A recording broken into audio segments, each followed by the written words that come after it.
The brain doesn't always tell the truth. Sometimes it builds an entire world, complete with people, places, even memories, just to protect you from something it can't process. That's not a sci-fi premise. That's a documented psychological response to severe trauma. Shutter Island is built on that idea.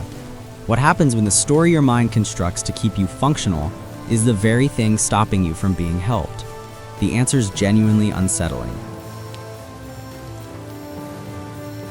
Edward Teddy Daniels is a U.S. Marshal. Sharp, confident, the kind of person who walks into a room and takes stock of it before anyone else notices he's there. He's been sent to Ashcliffe Hospital, a psychiatric facility for the criminally insane sitting on an island off the coast of Massachusetts. The assignment: find a missing patient named Rachel Solando, who somehow walked out of a locked room. No signs of forced exit. No explanation. His partner on this case is Chuck Ollie, new to him. They only met on the ferry ride over, which is slightly unusual for a federal investigation, though Teddy doesn't dwell on it. The hospital staff are cooperative, technically. Dr. John Cawley, the chief psychiatrist, is polished and articulate, and gives the impression of being very helpful without actually answering anything directly. The patients stare a beat too long. The island sits in permanent gray. Here's where the story gets layered. Teddy didn't take this case by chance. He asked for it. Because somewhere in this facility is a patient named Andrew Laeddis, the man Teddy believes killed his wife Dolores in an apartment fire 2 years ago. Laeddis is patient 67. Teddy's been waiting for a legitimate reason to get on this island. So the Rachel Solando investigation is real, but it's running alongside a mission he hasn't disclosed to anyone.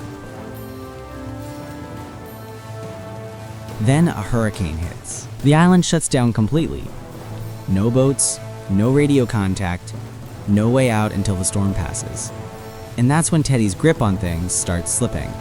The migraines get worse. Dreams about Dolores become vivid in a way that's hard to shake off in the morning. She's there, damp and translucent, speaking to him from their old apartment. He sees a girl in his room who turns to ash when he reaches for her. He tells himself it's stress. Ward C is the part nobody mentions voluntarily. Maximum security, the wing that requires extra authorization to enter and extra caution once you're inside. When Teddy finally gets access, a patient grabs him and writes something on his palm before being pulled away. One word: run. Later, in a private cell, a man Teddy recognizes, George Noyce, someone he helped put here, tells him the island is a game, that Teddy has been here before, that nothing about this investigation is real. The cracks are getting harder to explain away. Teddy's investigation notebook has entries he doesn't remember writing. The Rachel Solando files have inconsistencies that don't resolve cleanly the more he digs. Her name feels like it's pointing at something, though he can't land on what. Chuck is steady and patient through all of this, almost unnaturally so. A partner who never gets frustrated, never seems rattled. That's its own kind of strange, when you stop to think about it. Deep in the island's cliffs, Teddy finds a woman hiding in a cave. She says she's the real Rachel Solando, not a patient, but a former doctor. She says Ashcliffe has been running illegal experiments, psychoactive drug testing on unconsenting patients, lobotomies to silence anyone who might talk. She names names. She has specifics. She sounds completely rational. And Teddy believes her, because she's the first coherent thing this island has offered him. So by this point, Teddy's working theory has solidified into something that almost feels satisfying in its completeness. Ashcliffe is a front, a government-backed experiment program using psychiatric cover to do things that would never get approved through normal channels. The missing patient case was engineered to bring a federal marshal to the island, then trap him there during the storm. And the lighthouse, the one structure he still can't access, that's where the real operation runs. He's almost there. Almost. Dr. Cawley doesn't deflect this time. He sits Teddy down and just starts talking. There is no missing patient, he says. There was never a real investigation.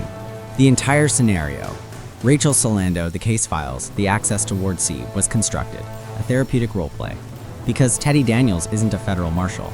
He's a patient who's been at Ashcliffe for 2 years. His real name is Andrew Laeddis. The man he came here to find is himself.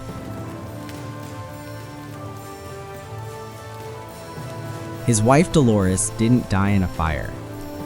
She was severely mentally ill, and Andrew refused to acknowledge it. Told himself things were manageable, that it wasn't as serious as it looked. One afternoon, he came home and found his 3 children in the lake. She drowned them. He pulled the bodies out of the water, and then he shot her. The sequence of events that followed, what she did, what he then did, wasn't survivable as memory, so his brain rewrote it. Andrew Laeddis became Teddy Daniels. His psychiatrist, Dr. Sheehan, became Chuck Alley, his partner. His wife, Dolores Chanel, became Dolores Daniels, killed in a fire by an external villain instead of an internal failure. The patients he interacted with became characters in his version of events. Even the name Rachel Solando is an anagram of Dolores Chanel. His subconscious hid her name inside the very case he was supposedly solving. The whole mystery was built from pieces of the truth he couldn't look at directly.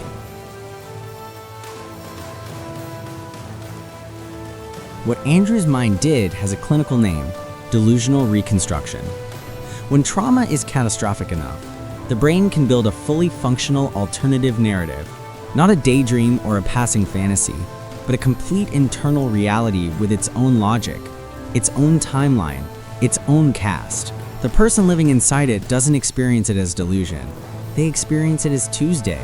That's what separates this from standard denial. The architecture is too coherent, too load-bearing. You can't just point at it and have it fall apart. This isn't the first time Andrew has reached clarity. Colley's team has done this roleplay before. Andrew breaks through, understands what happened, accepts who he is, and then within days, he slides back into being Teddy. They're trying one more time. If it doesn't hold, the next step is a lobotomy. And Andrew does seem to understand everything. He sits with Dr. Sheehan the following morning, looks at him, calls him Chuck. He's gone again. Or has he?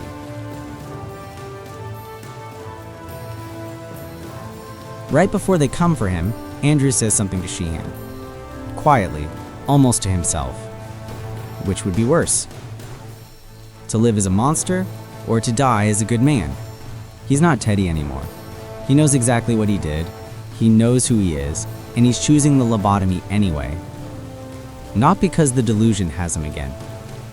Because the truth does. And he's decided he can't carry it. Shutter Island isn't a mystery film pretending to be a psychological drama. It's the other way around. The mystery is just the way in. The real question the film keeps circling is whether the truth is always worth having.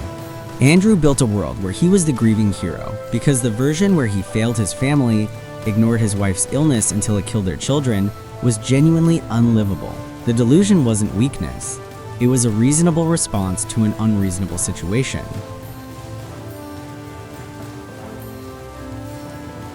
The reason the film keeps working, even after you know the ending, is the moral question it refuses to answer for you. Should Andrew have stayed in the delusion? Dr. Colley thinks full awareness is better. Andrew decides it isn't. Neither of them is obviously wrong. There's a version of this where the most humane outcome would have been leaving him as Teddy. And there's a version where that's just a comfortable lie everyone agreed to maintain for their own peace of mind. Here's what the film gets surprisingly right about actual psychology. Trauma doesn't always produce amnesia. Sometimes it produces something more complex. A reorganization of events, where the person keeps all the emotional weight but reassigns the roles. Same cast, rewritten script. The brain isn't broken when this happens. It's doing exactly what it was designed to do: keep the organism functional. The tragedy is that the solution eventually becomes its own prison. Andrew couldn't be Teddy forever, but he couldn't survive being Andrew either.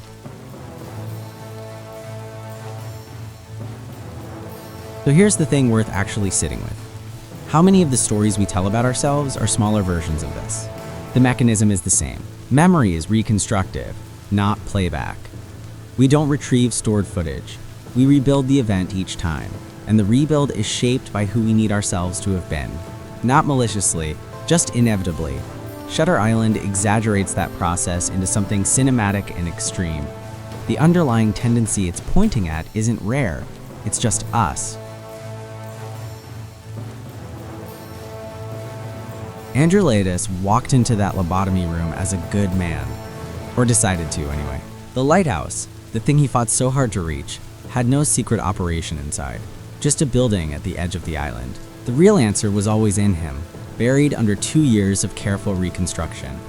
The disturbing truth the film points at isn't that institutions are sinister, it's that the most elaborate prison he was ever in was the one he built himself.